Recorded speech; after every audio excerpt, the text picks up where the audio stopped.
Lods, may update lang ako sa inyo mga Lods, no? Dito sa aming tinitirahan mga Lods, alam nyo, sobrang kawawa naman yung mga kapitbahay namin dito mga Lods sa aming baryo.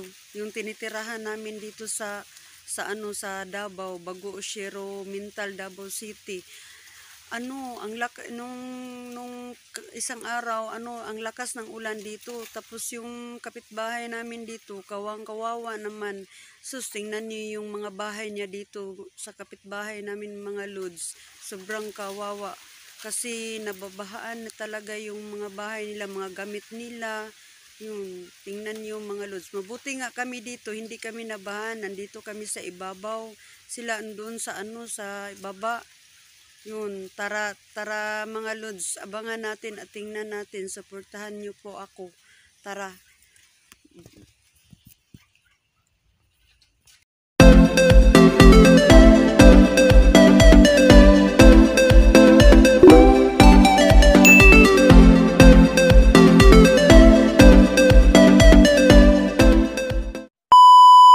So guys, susulod na sa muang kwarto ang baha tawon kaloy gawas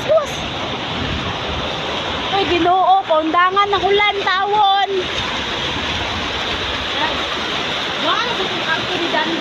ay o tama tama Ginoo tawon paundangan ng ulan.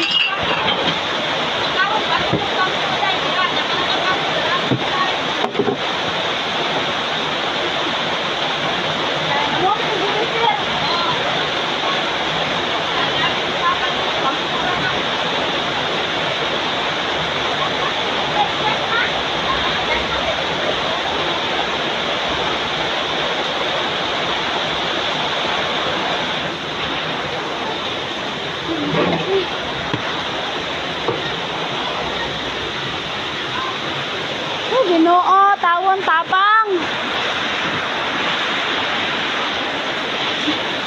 Jaguar, siara ka Jaguar ha, di na magawas. Sulod o nagluto-luto ng lalong. Ginoo, tapang. Musulod gani naman, aswato na gani ako lang may. Pangka gamay dai, patong ko ba? Ay, dali. Pero wait lang. Asa na ka natulog eh? Ay, dali na lang. Ginoo, tabangi tawon ni. Kasi kayo baha. Ay, tabangan sila. Oo, nagsindot na. Pagmagay ka. Oo, Mauning sala ni Lola. Dara si Lola, oh. Wala, mauning sala ni Lola. Nabahaan. Dili ka. Nabahaan ang balay ni Lola. Kwarto ni. Maning kwarto.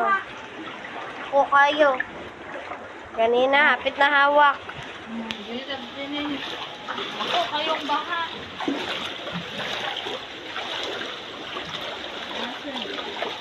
Kasi ano ito? Oh. Ano na mong baha, oh. Anak, divider. Anak.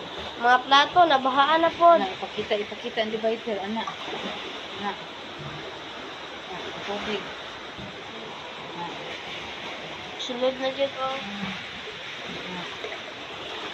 Dari ah. Anak, kita na nimo. Morning kwarto, namo. Morning kusina. Morning kusina, oh. Box tigit kuanti. Ang tubig kanina, dinihan na, oh. Dinihan sa ikaduha. Dili ko mabuhian ng zero. Ano, ipakuan. Ipakuan ang zero box. Ano, dili dito sa zero box, ano. Ang epin ng tubig, anak. Anak. Ay, naapil dati. Anak. Isulod na sa inyo, ta? Isulod sa inyo?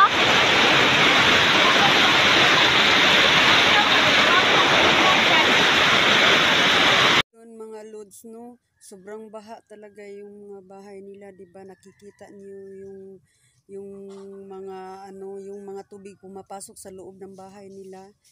Yun, sobrang kawawa naman sila.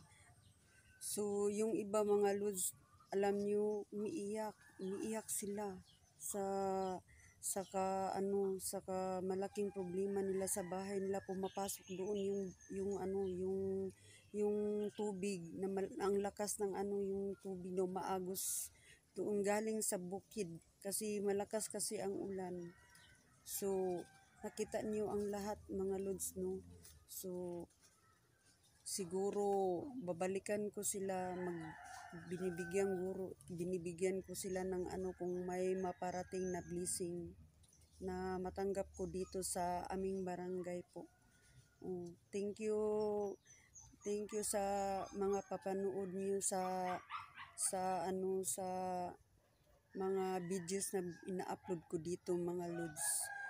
God bless you always. Thank you. Love you all.